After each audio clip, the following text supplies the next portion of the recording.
I found out about my dad's 40-person retirement party from a coworker. Everyone was invited but me. So I confronted my family, stopped being their free handyman, and walked away for good. I'm 34, and I found out my dad had a retirement party through a guy I share a printer with at work. Let that sink in for a second. Not a phone call, not a text, not even one of those mass emails that go to your spam folder. A coworker named Derek, who I sometimes nod at in the hallway. That's how I found out my own family threw a party and decided I wasn't worth inviting. But I'm getting ahead of myself. Let me back up. I grew up in Clarksville, Tennessee, middle of 3 kids.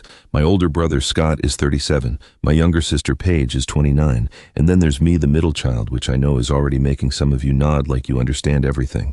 And honestly, you probably do. Growing up as the middle kid in my family was like being the second coat of paint on a wall. Technically, they're serving a purpose. But nobody's ever going to look at it and say, wow, that second coat really made the difference. My dad, Roger, worked for the same manufacturing company for 36 years. Started on the floor, worked his way up to operations manager, retired as a regional director. The man bled company colors. Every dinner conversation growing up was about production quotas and supply chain logistics, which is exactly as thrilling as it sounds when you're 11 and just want to talk about whether the Titans are going to make the playoffs. My mom, Diane, was a homemaker who ran the house like a small government. She had spreadsheets for grocery shopping, literal spreadsheets color-coded. Now here's the thing about my family. It wasn't like I was abused or neglected in some dramatic made-for-TV way. It was subtler than that. Scott was the firstborn, the golden child. The one who played quarterback and got a business degree and went into finance and made my parents' chests puff out at every family gathering. Paige was the baby, the miracle child who came 5 years after me when my parents thought they were done. And she got babied so hard, she still gets her oil changed at my dad's preferred mechanic because he set up an account for her.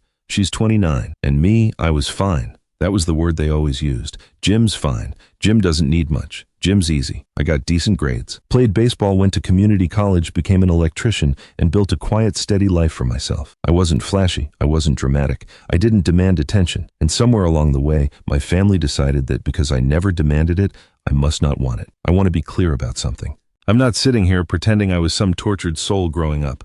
I had a roof. I had food. I had parents who showed up to most of my games. Most. But there were patterns, and once you start seeing them, you can't unsee them. Scott's college graduation was a 3-day event. Mine from trade school got a card and a dinner at Applebee's that my mom spent the whole time talking about Scott's new apartment in Nashville. Paige's first apartment got furnished by my parents. When I got my first place at 22, my dad helped me move one couch and then said he had to get back because he was grilling steaks for Scott's birthday that weekend. My birthday had been 2 days before. We'd celebrated it with a phone call. Again, none of this was cruel. It was just consistent, like water dripping on a stone. You don't notice the erosion until one day you realize there's a hole where something solid used to be. I settled into adulthood about 20 minutes from my parents' house, close enough to be available, far enough to have my own life. I'd go to Sunday dinners when I could help my dad with yard work, fix wiring at their house for free, because that's what you do when you're the family electrician. I was the guy they called when something broke, and I showed up every time, because I kept thinking that if I just kept showing up, eventually they'd start showing up for me too. My girlfriend Leah and I had been together about 2 years at this point. She was the first person who ever looked at my family from the outside and said something. We'd gone to Thanksgiving the year before, and on the drive home, she was quiet for a long time before she said, "Jim, do you notice that your mom asked Scott about his promotion 4 times, but didn't ask you a single question about the commercial project you just finished?" I told her it was just how they were. She said that was exactly the problem. Leah is a middle school teacher, patient kind, and absolutely ruthless when she thinks someone's being treated unfairly. She started pointing things out gently at first, then less gently. The way my mom would text the family group chat about Scott's kids' soccer games, but not mention that I'd just been promoted to lead electrician at my company. The way my dad would call me for help with things, but never call, just to talk. The way Paige would invite Scott and his wife to everything, but only think of me when she needed someone to help her move furniture. I told Leah she was reading too much into it. She told me I wasn't reading enough into it. She was right. I just wasn't ready to hear it yet. So that brings us to a Thursday in March. I was at work doing paperwork in the break room, minding my own business, eating a turkey sandwich that I'd honestly been looking forward to all morning because I put the good mustard on it. Derek from accounts walked in, poured himself some coffee, and said something that rearranged my entire understanding of my family. "Hey Jim, how was your dad's retirement party? Looked like a great time." I put my sandwich down. "What party?" Derek kind of laughed like I was joking. "The retirement party Saturday night. My wife's friend Connie was there.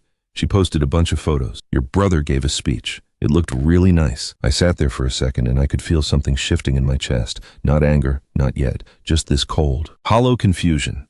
Like when you miss a step going downstairs and for a split second you're not sure if you're falling or standing. I didn't know about it, I said. Derek's face changed. He realized this wasn't a joke. Oh man, I'm sorry. I just assumed you were there. There were a lot of people. How many people? He pulled out his phone, scrolled for a second, and turned it toward me. There it was. A banquet room at one of the nicer restaurants in town. Streamers, a banner that said, "Happy Retirement Roger." Tables set with real napkins, a cake that had to have cost at least $150, and people, so many people. I could see my mom in one photo dabbing her eyes with a napkin. Scott was at a podium in another, clearly mid-speech. Paige was in the background of a third, laughing with her arm around someone I didn't recognize. My dad was in the center of it all, beaming. Surrounded by family and friends and coworkers and neighbors, 40 people, maybe more. And not a single one of them was me. I handed Derek his phone back. Thanks, I said. I don't know what my face looked like, but Derek didn't say another word. He just took his coffee and left. I sat there for a long time. The turkey sandwich didn't get finished. The good mustard didn't matter anymore. I just sat there staring at the table, trying to figure out how you throw a 40-person party for your father's retirement and forget to invite one of your 3 kids. And the answer that kept coming back, the one I'd been dodging my whole life, was simple. You don't forget. You just don't think of them. Because to forget someone, they have to be on your mind in the first place. I drove home that night on autopilot. I don't even remember the route I took. Which is concerning, considering I drive a truck full of electrical equipment. But my brain was somewhere else entirely. It was replaying every Sunday dinner, every holiday, every time I'd shown up with a six-pack and a smile thinking I was part of something. I kept seeing that photo of my mom crying. Happy tears, proud tears for a party that apparently everyone in her life was welcome at, except me. Leah was grading papers when I walked in. She took one look at my face and set her pen down. What happened? I told her everything. Showed her the photos that Derek had texted me after I asked him to. I watched her scroll through them slowly, and I watched her jaw tighten more with each one. Leah doesn't get loud when she's angry. She gets quiet and precise like a surgeon figuring out where to cut. Jim, there are 40 people in these pictures. I know. Your cousin Rachel is here. Your uncle Greg is here. Your dad's neighbor from 2 houses down is here. I know. And nobody thought to call you. I know, Leah. She put the phone down and looked at me with this expression that was half heartbreak, half fury. What do you want to do? That was the question. What do you do when the thing you always suspected but never wanted to confirm gets confirmed in high definition, full color, posted on social media clarity? Part of me wanted to pretend I never saw those photos. Part of me wanted to call my mom and scream. Part of me wanted to drive over there right then and ask my dad to his face why I wasn't worth a text message. Instead, I did something I hadn't planned. I said, "I'm going over there." Leah stood up. "I'm coming with you. No, I need to do this alone." She looked like she wanted to argue, but she didn't. She just squeezed my hand and said, "Don't let them make you small." The drive to my parents' house took 11 minutes. I know because I watched the clock the whole way. 11 minutes to drive to the house where I grew up, where my height was marked on the doorframe of the kitchen, where I learned to throw a baseball in the backyard, where I apparently didn't matter enough to be told about a retirement party. I pulled into the driveway. Both cars were there. The porch light was on. I could see through the front window that the TV was going in the living room. Just a normal Thursday night for Roger and Diane. Just an ordinary evening in a house where they had 2 kids and a guy who fixed their outlets. I didn't knock. I never knock. I just walked in like I always do because that's what family does. My parents were in the living room. Dad was in his recliner. Mom was on the couch with a blanket over her legs.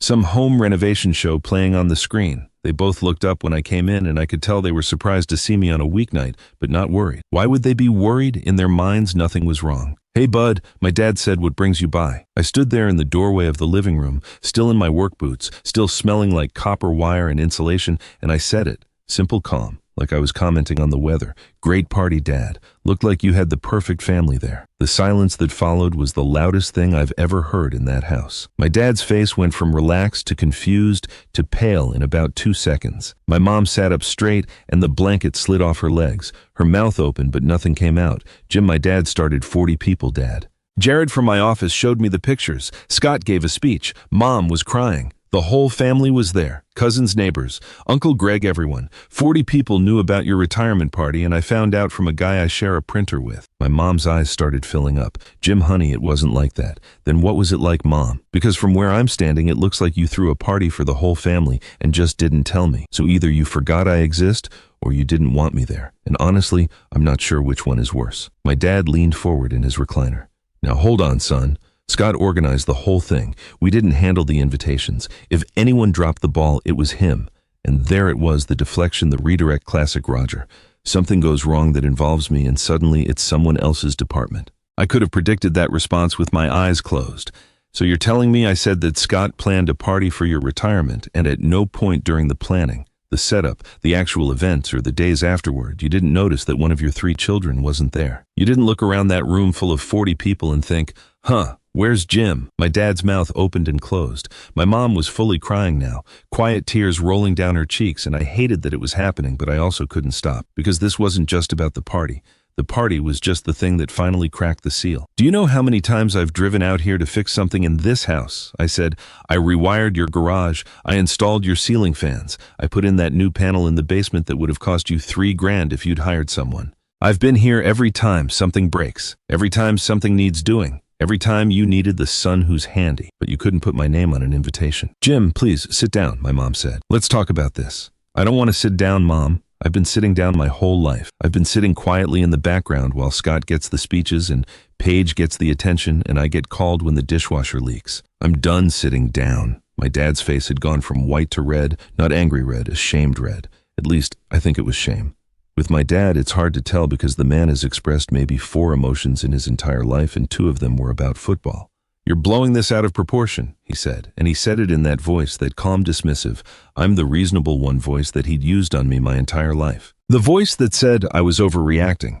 The voice that said my feelings were too big for the situation. The voice that had slowly, steadily taught me to make myself smaller so I'd fit into the space they'd left for me. Out of proportion, I repeated. Your son found out about your retirement party from a stranger and I'm blowing it out of proportion. My mom reached for me. Jim, honey, we love you. You know that. Do I said, and I wasn't being dramatic.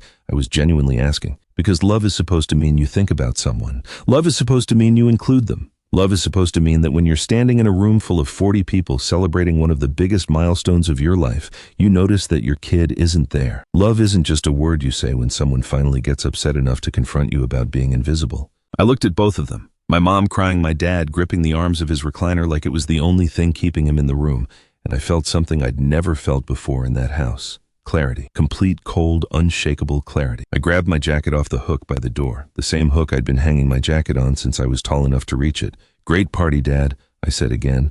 Glad you had the perfect family there. And I left. I drove home with the windows down, even though it was cold because I needed the air. I needed something real hitting my face. When I got back, Leah was sitting on the couch waiting for me.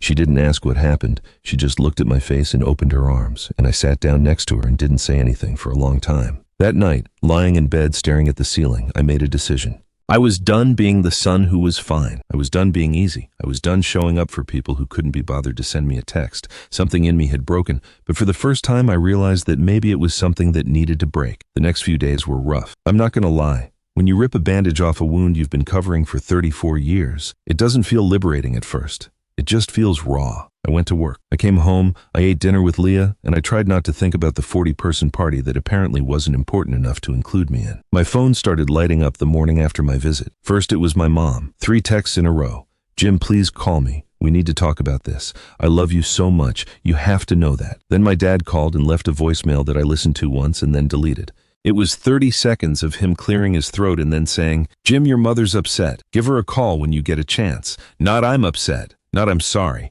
Your mother's upset. Like I was a maintenance issue he was delegating. Then Scott called. That one I almost answered because I wanted to hear what the golden child had to say for himself, but I let it go to voicemail. His message was something else. Hey Jim, Mom told me you're upset about the party. Look man, I organized the whole thing in like 2 weeks. It was chaos. I must have just missed sending you the details. It wasn't intentional.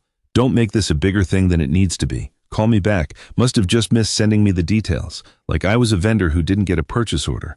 Like my name just slipped through the cracks of a spreadsheet. My own brother, who had enough organizational capacity to rent a banquet room, order a custom cake, coordinate 40 guests, and prepare a speech, couldn't find the time to text his brother. And his apology, if you could even call it that, came with a side order of, don't be dramatic about it. I didn't call any of them back, not out of spite, not to punish them, but because I genuinely didn't know what to say.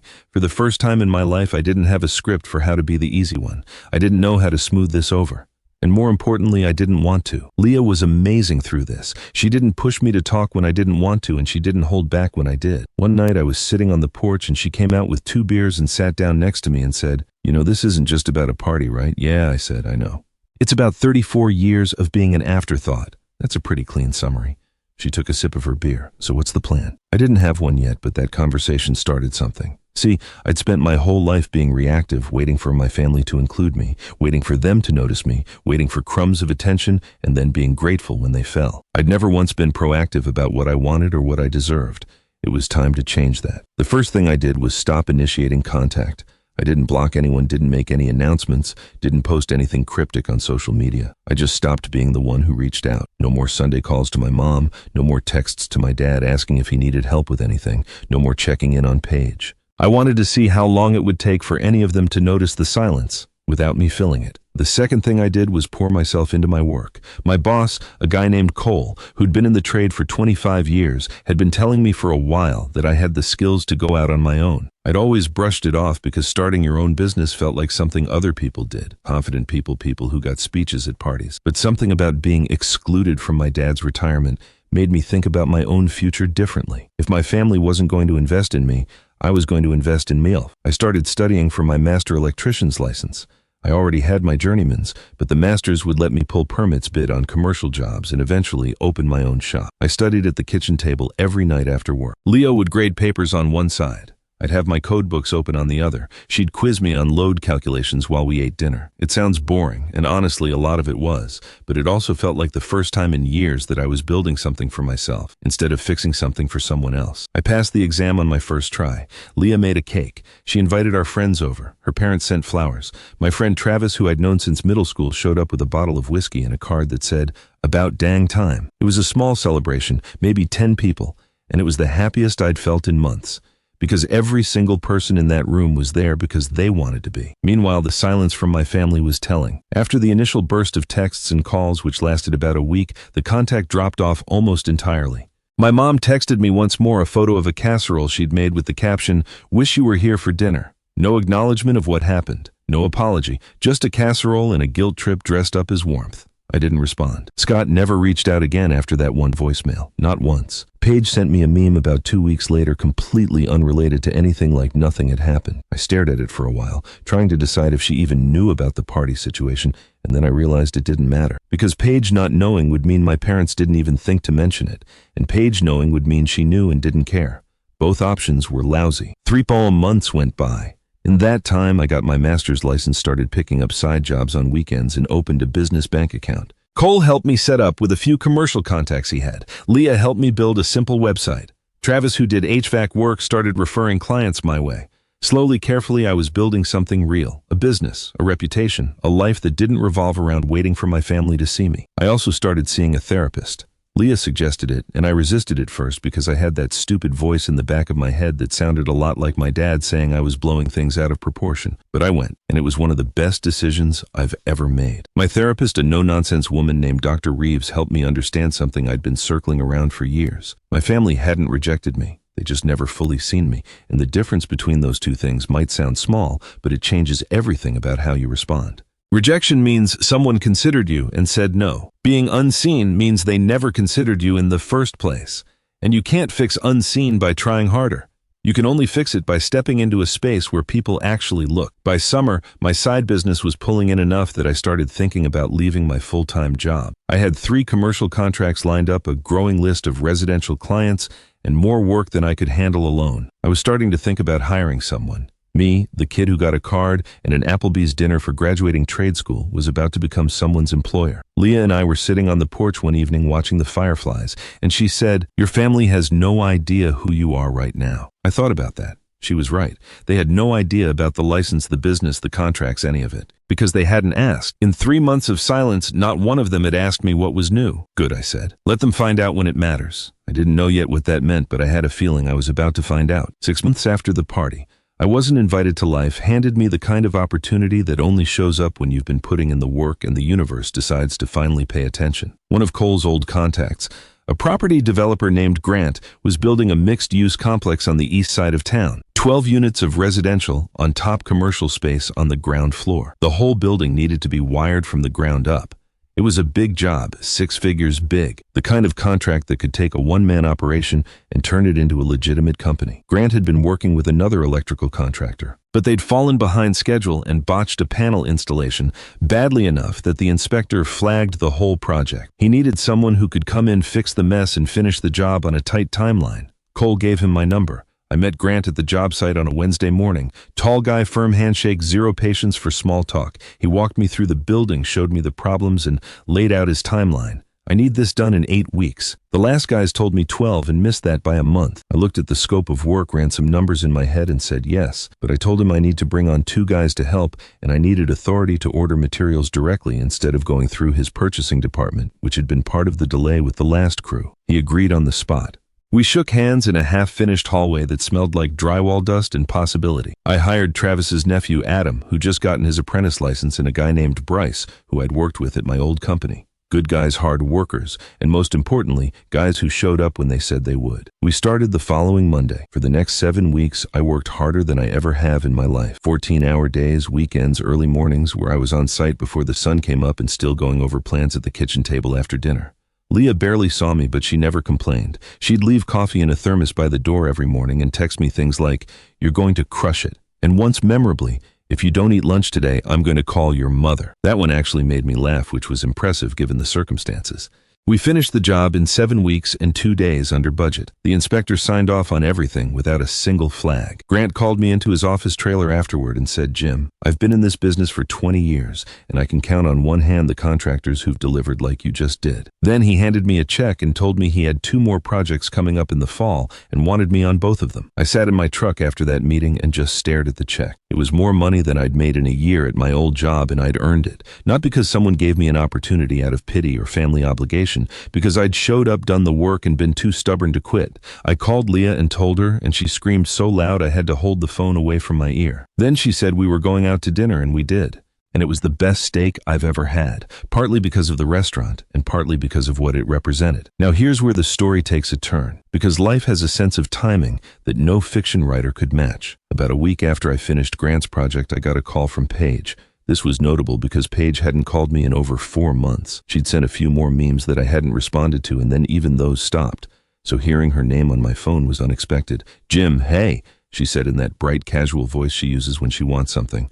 I know that voice. It's the same voice she used when she needed me to help her move, help her assemble furniture, help her set up her Wi-Fi router. It's the voice of someone who only remembers you exist when they need your hands. Hey, Paige, so listen. I'm sure you've heard, but Mom and Dad are doing their 40-year anniversary party next month. The whole family's pitching in for this big thing at the lake house. Scott's handling the catering. I'm doing decorations, and we were thinking you could handle the sound system and the lighting for the outdoor area, since that's kind of your thing. I let that sit for a second. The audacity of it was almost beautiful, almost artistic. They were throwing another party, another big family event, and once again my role wasn't guest, it wasn't family member, it was electrician. They didn't call me to celebrate with them. They called me to set up the lights. Who's invited, I asked. Everyone. It's going to be huge. Mom's been planning it for weeks, like 60 people. And at what point were you going to tell me about it? Or was this the invitation? There was a pause, a long one. Jim, come on. Don't start with that again. We're past that. We're past it. When did we get past it, Paige? Because I don't remember having a conversation about it. I don't remember an apology. I don't remember anyone in this family acknowledging that they threw Dad's retirement party without me. It was a miscommunication. It was a choice. And now you're making another one. You're calling me to work the event, not to attend it. Another pause. That's not fair. You're right, it's not. None of this has been fair. I told her I'd think about it and hung up. But I wasn't thinking about whether to set up their sound system. I was thinking about something else entirely. Because a 40-year anniversary party with 60 people was exactly the kind of stage I needed. I called Leah. How do you feel about going to a party at the lake house next month? Your parents' anniversary, yeah. I thought you weren't talking to them. I'm not, but I think it's time I showed up. Not as the electrician, not as the invisible middle child. As me. Leah was quiet for a moment.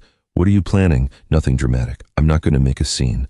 I just want to be there as a guest looking like exactly what I am. Someone who doesn't need them. Someone who built his own life while they weren't watching. I want to walk in there with you looking good, feeling good, and let them see what they missed. That, Leah said, is the most attractive thing you've ever said to me. I called Paige back the next day. Told her I wouldn't be handling the sound or the lighting, but I'd be there as a guest. She seemed confused by the distinction, which told me everything I needed to know about how my family saw me. I told her I'd be bringing Leah. She said fine, sounding a little uncertain, like she could tell something had shifted but couldn't quite figure out what. Over the next few weeks I got ready, not in a revenge montage kind of way, but in a quiet, deliberate way. I bought a nice outfit. I got a haircut. Leah and I talked about what the evening might look like, what might happen, what I might want to say if the moment came.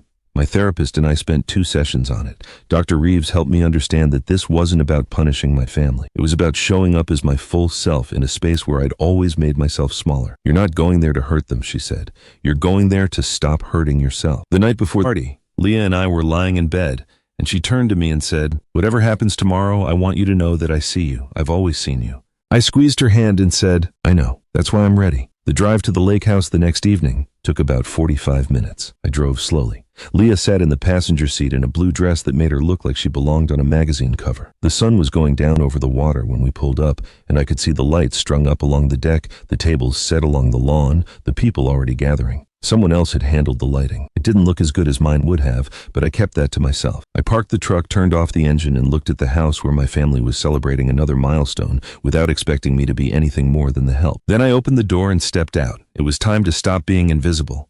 The first person who saw us was my Aunt Linda, standing near the drink table with a glass of wine and genuine surprise on her face. "Jim, I didn't know you were coming." She said it with such honest excitement that I knew she hadn't been part of the problem. Some people in my family just assumed I'd been invited because why wouldn't I be Leah? And I walked through the crowd and I could feel the shift in real time. People were noticing us, not because we were making a scene, but because I was there looking present, looking like someone who hadn't come to set up speakers. My cousin Rachel hugged me and said I looked different. Good difference, she added.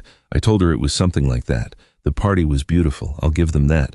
The lake house looked great. The food was catered from a barbecue place I'd actually recommended to Scott years ago, and the weather had cooperated perfectly. My parents were holding court near the center of everything, greeting guests, being the happy couple celebrating 40 years. My dad was in a sport coat he kept tugging at because the man has never been comfortable in anything dressier than a flannel. They hadn't seen me yet. I didn't rush it. It was about 20 minutes in when my mom spotted me.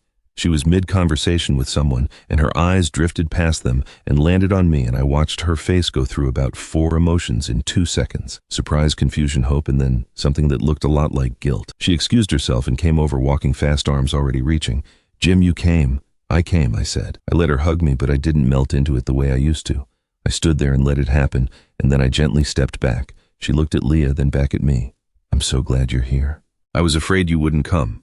"Were you Mom?" "Because Paige called me to set up the sound system. That's how I found out about it." Her face crumpled slightly, but she recovered. "That's not it. I told her to invite you. You told her to invite me to work the event. There's a difference, but I'm not here to argue about that tonight. This is your anniversary. I'm here as your son." She nodded, blinking fast, and squeezed my arm before someone else pulled her away. I watched her go and felt Leah's hand slip into mine. "You good?" she asked. "Yeah," I said. "I'm good." My dad found me about 10 minutes later. He came over with 2 beers, which was his version of an olive branch. He handed me one and stood next to me looking out at the lake, not quite making eye contact the way men in my family have communicated difficult emotions for generations. "Glad you're here, bud." "Thanks, Dad." A long pause. "Listen, Jim, about the retirement thing. I know I handled that badly. You didn't handle it at all, Dad. That's the point." He winced. I could see it even in profile. "You're right. I didn't. I should have noticed you weren't there. I should have noticed a lot of things. Why didn't you?" He took a drink of his beer and was quiet for a while. "I don't have a good answer for that. Your mother and I, we always figured you were the strong one. You never complained, never asked for anything, never seemed like you needed us the way Scott and Paige did. And somewhere along the way, we stopped checking. That's not an excuse. I know it's not. It's just what happened. You know what's funny about that? I said you assumed I didn't need you because I never asked. But I never asked because every time I tried, it got brushed aside. You trained me to stop asking Dad. And then you punished me for not asking." He didn't say anything for a long time. When he finally spoke, his voice was rougher than usual. "When did you get so sharp?" "When I had to be." Scott appeared a little while later with his wife Megan, walking over with that confident stride I used to envy. He clapped me on the shoulder and said, "Good to see you, man. How's the electrical business?" "How do you know about that?" Paige mentioned it. "Yeah, I've got 3 commercial contracts and 2 employees now. But you'd know that if you called me at any point in the last 6 months. Scott's smile flickered. Megan suddenly found something interesting to look at across the lawn. "Jim, I told you the party was a miscommunication. I'm not a thing that falls through cracks, Scott. I'm your brother. You gave a speech at that party. You stood at a podium and talked about family and Dad's legacy. And you did all of that without once thinking, hey, where's Jim? That's not a crack, that's a choice." Scott looked at his shoes. For the first time in my life, my older brother didn't have a comeback. No deflection, no minimizing, no don't make it a big thing. He just stood there, and I could see the realization settling on him like dust. "I'm sorry," he said finally, and it was the first real apology I'd gotten from anyone in my family. Not, "I'm sorry you're upset." Not, "I'm sorry if it seemed that way." Just, "I'm sorry." 2 words that took 6 months to arrive. Thank you, I said. I mean that. The rest of the evening was strange and beautiful. I danced with Leah to an old country song while the sun finished setting over the lake. I watched my parents slow dance under the string lights that someone else had hung, and I felt something unexpected. Not anger, not resentment, just a kind of peaceful distance, like watching something through a window. My mom found me again near the end of the night. She'd been drinking wine and her eyes were glassy and earnest. Jim, I need you to know something. You were never less loved, never. I know it felt that way, and I'm so sorry. We failed you. I failed you. Thank you for saying that, Mom. Will you come to dinner on Sunday? Just dinner. No projects, no favors, just family. I looked at her for a long moment. I'll think about it. She nodded, and I could tell it wasn't the answer she wanted, but she accepted it, and that was new. My mom accepting that she didn't get to set the terms anymore. That felt like progress. Leah and I left around 10. The drive home was quiet, but a different kind of quiet than the one after Derek's phone. This was the quiet of something settling into place. How do you feel? Leah asked. Like I just took the heaviest backpack off that I've been wearing for 34 years. She reached over and took my That was 8 months ago. I did go to that Sunday dinner eventually. Not the next week, but about 3 weeks later on my terms. It was awkward, and it was honest, and it was a start. My mom is trying. She calls me now not to ask for help, but to ask how my day was. It's clumsy, but she's trying. My dad is slower to change because he's Roger, and Roger processes emotions at the speed of a glacier. But he showed up at one of my job sites last month with 2 coffees and just watched me work for an hour. Didn't say much, didn't have to. Scott and I are rebuilding. He sent me a referral last month that turned into a 10,000 contract. Didn't ask for credit, just said, thought of you for this. First time in my life my brother thought of me first. Paige is still Paige. She sent me a meme yesterday. I actually responded to this one. My business is thriving. 4 employees, a full slate of contracts through next spring, and a reputation I built with my own 2 hands. Grant brought me in on his 3rd project. Cole tells everyone who'll listen that his former apprentice is outpacing him, and he says it with a grin that makes me think he saw this coming before I did. And Leah, I asked her to marry me last month on the porch, where she'd sat with me through the worst of it. With 2 beers and a ring and the fireflies doing their thing in the yard, she said yes before I finished the question. If you're the person in your family who never complains, who always shows up, who's fine, who's easy, who doesn't need much, let me tell you something. You deserve to be on the list, not because you fixed the wiring or moved the couch or answered the call at midnight, because you exist, because you're family, because 40 people should never be in a room celebrating your father without someone noticing the empty chair. Don't wait for them to see you. Build a life so bright they can't help it, and if they still don't look, at least you'll be standing in your own light. My name's Jim. I'm 34. I'm an electrician, a business owner, and pretty soon a husband. And for the first time in my life, I'm not fine. I'm great.